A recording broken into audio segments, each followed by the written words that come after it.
coming. Let's give Mr. Greene a hand.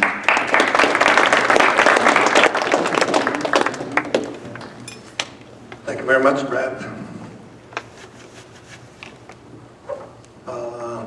Teachers, staff, principals, vice principals, ladies and gentlemen, again, I'm very honored to be here again. I was here last year as well, and the year before that, and this is my third year of doing this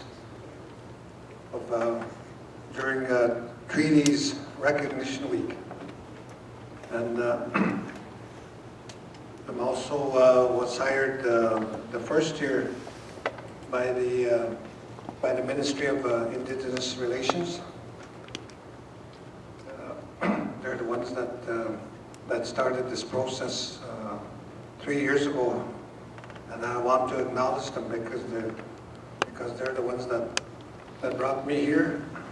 And this year, the same ministry has done it again for this year, the Ministry of Indigenous Relations, and the Keewatin-Patricia District School Board is also part of that. And I want to acknowledge them and say thank you with their kind contribution for us to be able to come here and be part of this learning process. It's also not only just a teaching process, but it's also a learning process for me, because I get to learn from each and every one of you. And just by talking together here in this table, I've learned a lot about this young man here, Jonah Mikas.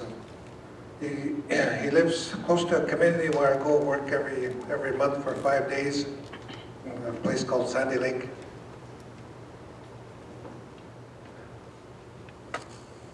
And he comes from Deer Lake, and Sandy Lake and Deer Lake are close together, and there's a lot of relatives from each community. And it's very important to learn about not only just the treaties, because in order to learn about the treaties and what they're all about, we have to learn the history. What is the history behind that? And why? Why is it important to learn about that? Because it's something that has happened back in 1873. That's over 100 years ago. Why is that important? Why do we need to learn that? And how can we go forward from here into the future, knowing the history and the treaties? And the other thing I want to acknowledge before I continue is this tobacco that comes from each and every one of you. And this tobacco, I will, when I get home, I will offer it to the land, the water, the sky, and the fire, and use it for ceremonies. And to talk about this day that I spent coming here and talking about these important subjects about history and treaties. And when the Creator receives this tobacco, because I'm going to send it to him, that it comes from all of you, all of us here. It's not only just the students, the teachers, principal, vice principal. It's also into the staff. It also includes your family, your friends, and your relatives. Nobody is overlooked. Nobody is forgotten. And nobody is not included. Everybody is included in this tobacco, because tobacco is one of our 4 sacred medicines. The other sacred medicines are sage, sweetgrass, and cedar. Those were the 4 sacred medicines that have been given to us in our communication with all of creation, and finally the Creator.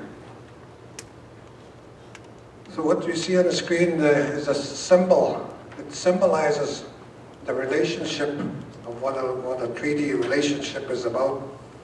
and why it's important to know that, to know about treaties and the history. So I'm going to tell you a little bit about that, because the treaty was made between the Ojibwe Nation and this figure on the left here. It's Queen Victoria. She was a queen back in the Queen of England, back in the 1800s. She represents and symbolizes all the people in England and the United Kingdom, because she was the queen. She was also the monarchy of that time. And more importantly, she represents all the non-Indigenous peoples that came to our land. And in the talks and discussions back in the 1800s about the treaty, they talk about the Queen's subjects. It talked about the Queen's government, which is the federal government, and the provincial government. And it talks about the Queen's subjects, the right to come and pass through our lands. It's a rite of passage to come through the Anishinaabe territory of Treaty 3. So that's a symbol. It symbolizes the people of the United Kingdom. So on the right here, there's two figures. The one with the hat is the commissioner. And that commissioner represented the Queen in the negotiations and talks and the discussions led on with the chiefs. That chief there wearing the feathers represented the Ojibwe Nation. So the treaty that was created back then was a nation-to-nation relationship. It's not a government-to-government, it's a nation. The nation that belongs to the Queen, the nation that belongs to the chiefs, the Ojibwe Nation. And what they're doing is they're shaking hands. They have a handshake. And in between on the ground there's a hatchet. It's a little axe. And what they call the term, I often hear sometimes, is to bury the hatchet, which means to forgive each other and to continue on for the day without any kind of disagreements. So that axe was buried between them, and they're standing on the grass on the ground. And one of the stories that I've heard, one of the elders quite a while ago, was that hatchet is supposed to be used when one side, one of the parties, one of the two parties is not following the treaty, is supposed to use that axe to kind of remind them, you're not living up to the treaty, to the promises that you've made. So that's kind of a reminder to use that. And in between, behind them, there's a river, and it goes on into the distance where the sun is shining, and where they're standing is the ground. And that represents, as long as the sun shines, the rivers flow, and the grass grows. And on the right there, you see teepees. That first teepee that you see there represents today, the present. That was the present back then in 1873. But there's also little ones that you see in the background. All those little teepees that going off way in the distance. That represents the future, which is today. And that's all of the young people here today. That's the future, because you are our future for tomorrow.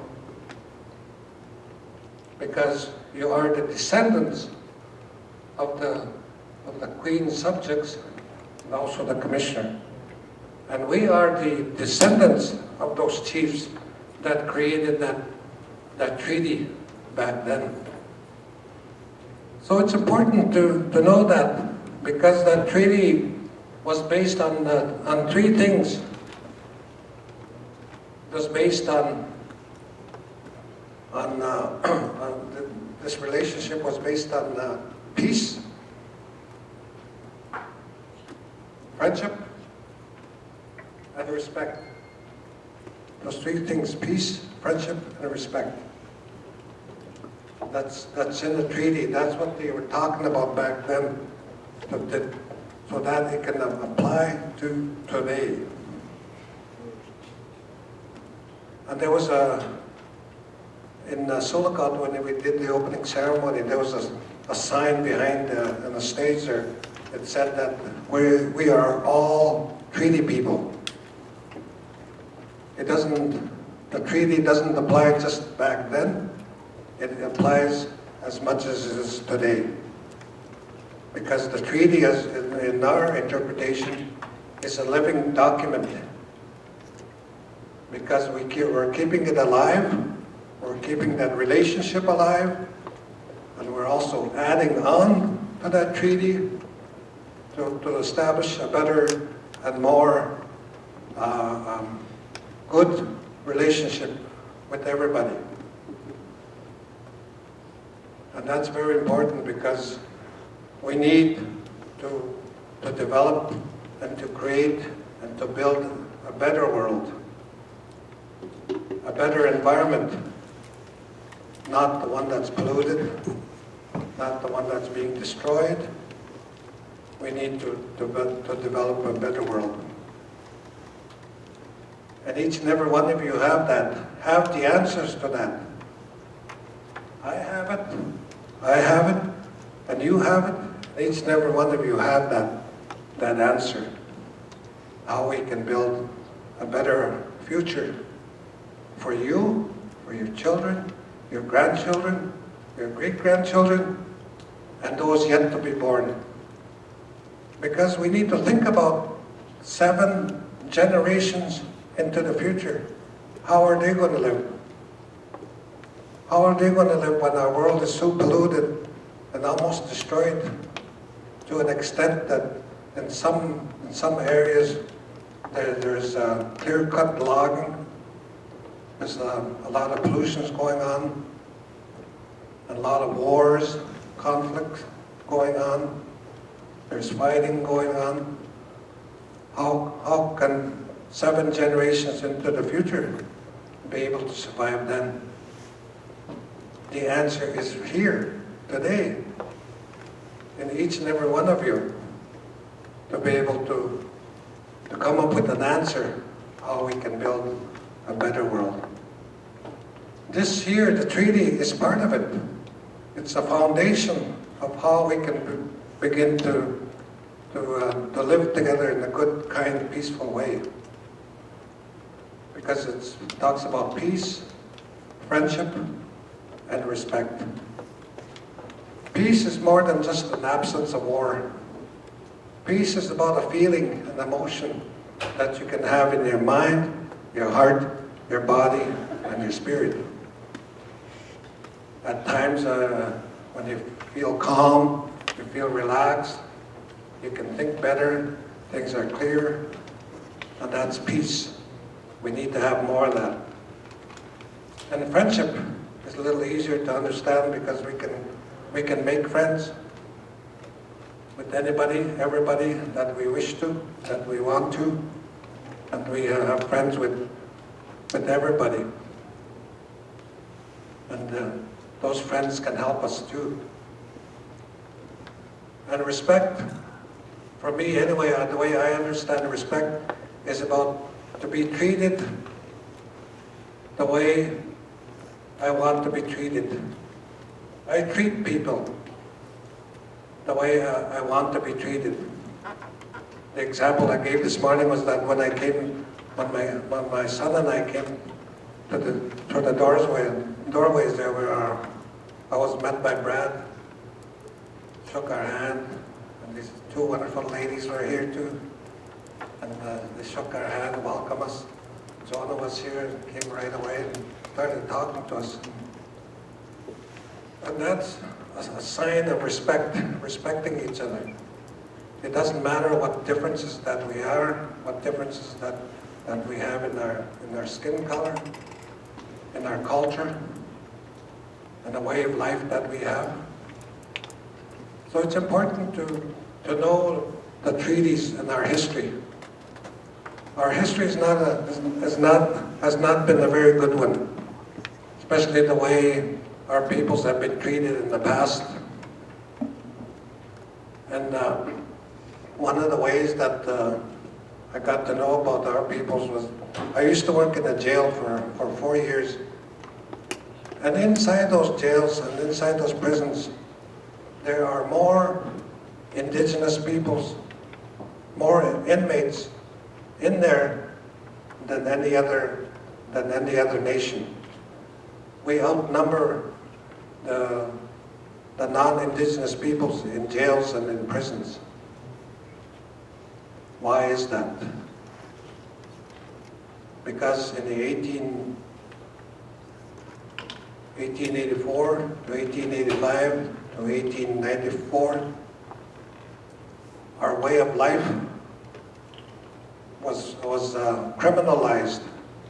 What I mean by criminalized was that our ceremonies, our dances, our powwows, our language, our songs was all outlawed.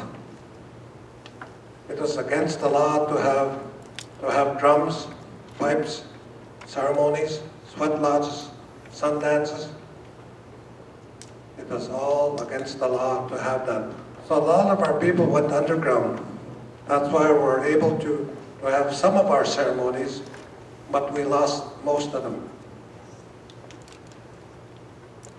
Some of our ceremonies have survived, like the sun dances, sweat lodges, powwows, dances, songs, because those ones that were brave enough to go underground and still practice that. Because if anybody was caught, they'll be sent to jail for 6 months or up to a year. So that's why a lot of our people are still in jails and in prisons because of that. Stony Mountain in Winnipeg was built for that. Was built for that purpose, because the first inmates that were there were our leaders from the West. Poundmaker, Crowfoot. There's a lot of Big Bear spent some time in that prison. They were the first inmates to be housed in that prison. And I've been inside there too, and I did some work inside that prison. Jails and prisons, it doesn't matter who you are, what color you are, what culture you come from. Those jails and prisons are not the place for you. To avoid those as much as possible. Because treaties is a way of understanding our relationship with one another. Treaties are very important to think about because it teaches us about our history and how we can live together without having to fight, argue, bully each other, without having to do any of that, and learn to live together in a good, kind, compassionate way. And so treaties are very, very important to think about. And you can also find that on the internet in research. Because the treaties are the foundation of our being together here today. They were built on that promise of peace, friendship, and respect. To have good, peaceful relationships, living together in a good, kind way, to help each other live and survive. Because back then, they had a vision of what today was going to be. They knew that, they seen that. Just like the same thing that I have And I was talking about that the other day, that I had a vision of what tomorrow is going to be like, of what you're going to see within the next 5, 10, 20 years, maybe 50 years, or even as far as 100 years. So we've been guided by visions that were part of the treaty to tell us what to expect, what to teach our children, our grandchildren, our great-grandchildren about today, what's going to happen today. And we need to know that,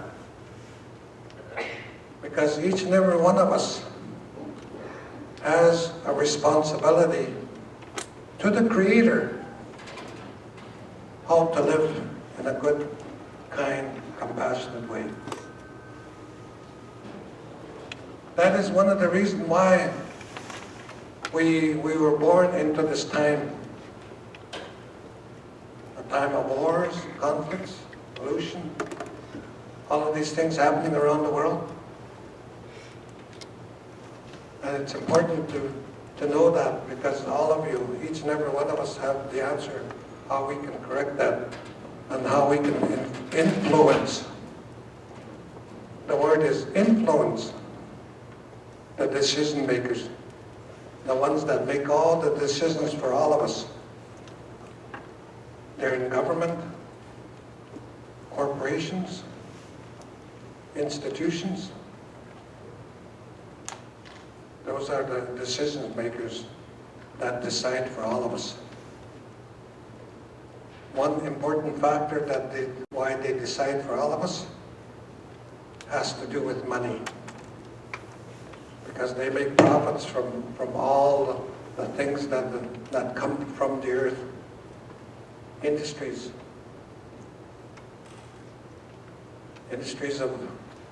that build cars, vehicles, planes, even our houses, even all of this structure, the metal, they all make that. And we need to come together and design a better world.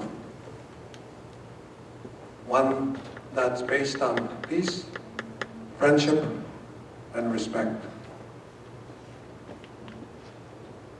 Because tomorrow, or one of the things that tells me about my vision is that things are going to change quite a bit when that happens.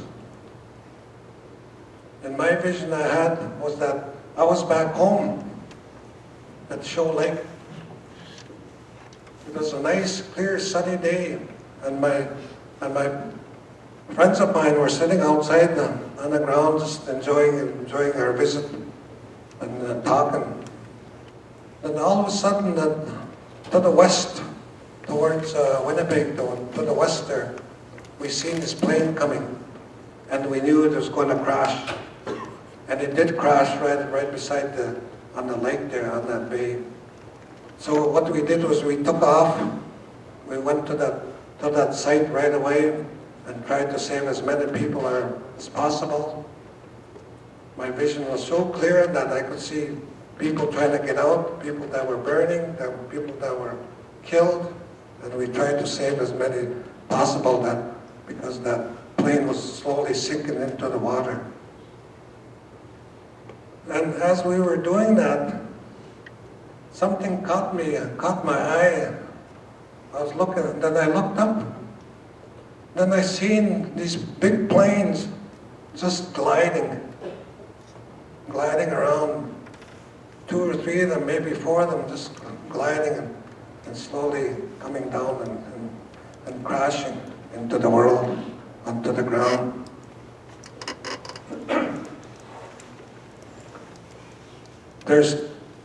There's only 2 things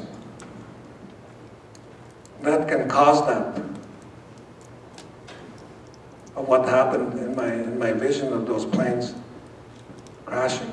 There's only 2 things that I know that can cause that. One is a nuclear explosion, because a nuclear bomb, when it explodes, it creates a pulse. It It's called electromagnetic pulse.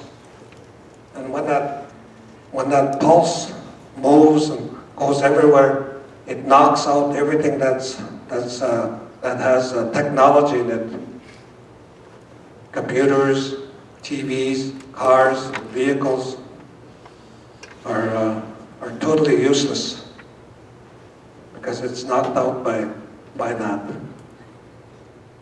But in my vision, there was no such thing. There was I didn't see any kind of mushroom clouds in the distance to indicate that. But one bomb is not enough to do all of that, what it did and what I seen in my vision. The other thing that can cause that would affect the whole world in like that, comes from the sun. It's called a solar flare.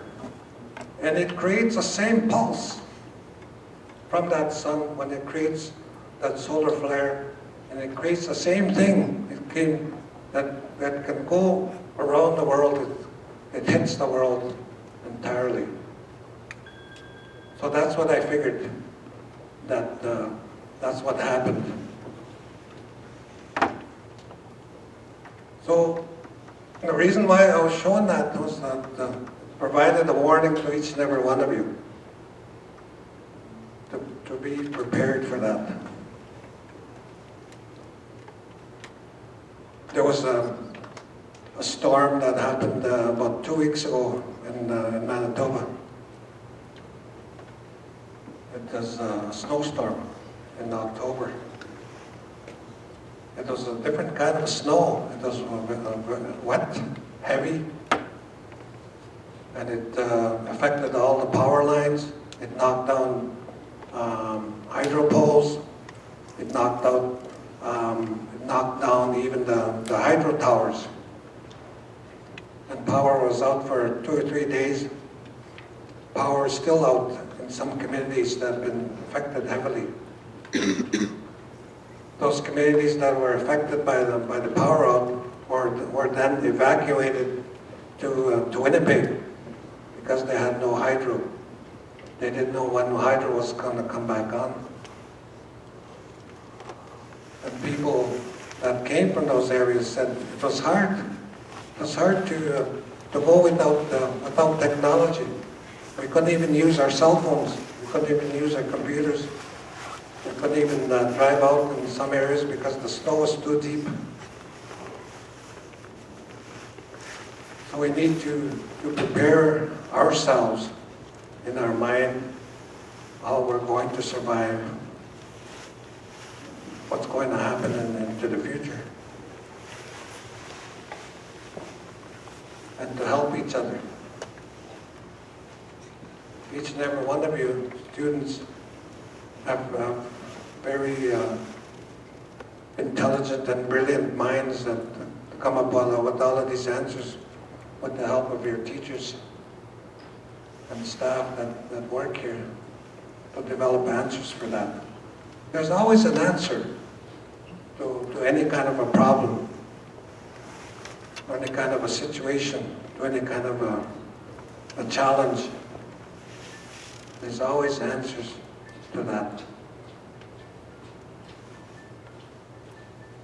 And what I was talking about earlier this morning was climate change. There's something even bigger than climate change that we need to worry about. And there's something that's very new, that's only been around since the 1960s. It was created back then. It comes from oil, and it's called plastic.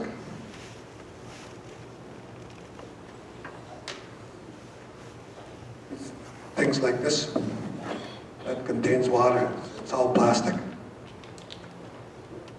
It's in our phones, laptops, computers. It's everywhere. When you look at it, everywhere, even those glass there, it's all plastic. Everything is almost all plastic. Even our clothes, because it contains cotton, polyester, rayon, nylon, and spandex. One of the things about this plastic, it breaks down so easily and so fast, and we don't see it. And you can look that up on the internet. You can Google it. It's called microplastics, and how it affects each and every one of us. These plastics are so small and so tiny, we can't even see it with our eyes. And yet, when they break down, when they drink water, when I drink the water, it goes down into my stomach, goes into my intestines, it goes everywhere. Some of that plastics is so small, it gets into our blood, and our blood goes everywhere. It goes into our organs, into our spinal tap, into our spine, blood systems, and it even goes into our brain. They don't know yet. They don't know now, the scientists and the medical, the doctors and the medical profession, they don't know what the long-term impacts are of plastics. They don't know that yet because it's very new, something that's been around only since the 1960s. But they're starting to guess as to what's happening to the older people. People in their 70s, 80s, and 90s, they start to lose their memory, start to have dementia, Alzheimer's, and they think that a lot of these microplastics accumulate or gather together in the brain and block certain areas of the brain. But they're only guessing to do that it does that. And since plastic breaks down so easily, it's in our clothes, so it falls off. It doesn't land on the floor. It goes into the air. So this whole room is full of microplastics. It's in your home because it comes off our clothes. It comes off the plastics. It comes off any kind of a plastic container that you have at home, Tupperware, any kind of a plastic that's in the house. Some of our houses and homes are built with insulation, vapor barriers, plastics. It's mostly plastic, some of them. So what does that do to our health? How does it affect that? Because the treaties talk about peace, friendship, and respect, and to teach each other about what we can see into the future. That's why that relationship was developed back then, and it's just as important to think about it now. There used to be, those of you that are studying science, there used to be a chemical in these plastic bottles. They took it out. The short form is BHA.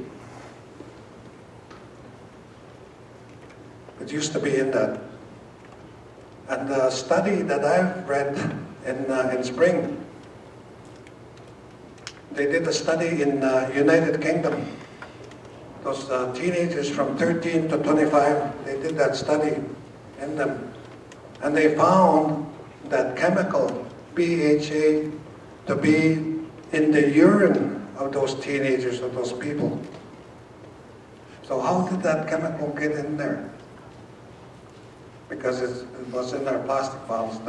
That's why they took it out. They took a lot of things out. There used to be so many other things in the plastic that they took out. But they didn't take that out in our clothes, because our clothes still have polyester, rayon, nylon, spandex. It's in our it's in our sport clothing, it's in our running shoes. So we just can't seem to be able to get away from it. So what's the answer? What is the answer to that? How can we change it?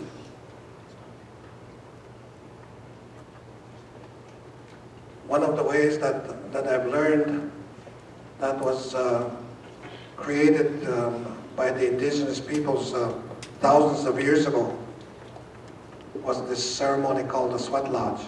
And a lot of the European cultures, especially in Sweden, Finland, and all those countries developed the sauna, the hot baths, to make the body sweat and come out, all of these stuff that are in our bodies, and it comes out in that way. So that's one way to bring out these microplastics, is to go to a sauna, a hot bath, or sweat lodge. To cleanse yourself of these things that are in our bodies. Because our food contains chemicals, toxins, additives, preservatives. Those need to come out. So that's one of the ways that I've gotten to learn that the sweat lodge, saunas, and hot baths cleanse our bodies and brings those out. And we feel better. We get healed from that. But how do we change that? How do we change those decision makers to change about the way our clothes are being made? Incidentally, the clothing industry is the second greatest polluter in the world. The way our clothes are made by the industry, it creates a lot of pollution. Because the cotton, they need to preserve and protect that cotton while it's growing, so they spray it with a lot of herbicides and fungicides and all of those other chemicals. So we need to think about that. And as I was saying earlier this morning, there's one plant that may have all the answers of this dilemma of pollution from plastics. Because this one plant can be made into clothes, clothing, construction materials, can be made virtually into almost anything. Tables, chairs, and this plant is called hemp. And if you learn it, if you want to learn more about it, you can look on the internet. You can Google it. It creates well over 1,000 different products to help us in our world. So I'll leave you with that. Some things to think about. Kind of like a very kind and generous to be listening to me, and to be fed. I'd like to leave you with some food for thought. And that's what I was thinking about. That each and every one of you have all the answers that we need to build and create a better world for all of us. And I want to thank you for your tobacco, for those gifts. And I will treasure them, and I will use them. And I want to thank each and every one of you for listening. Be good.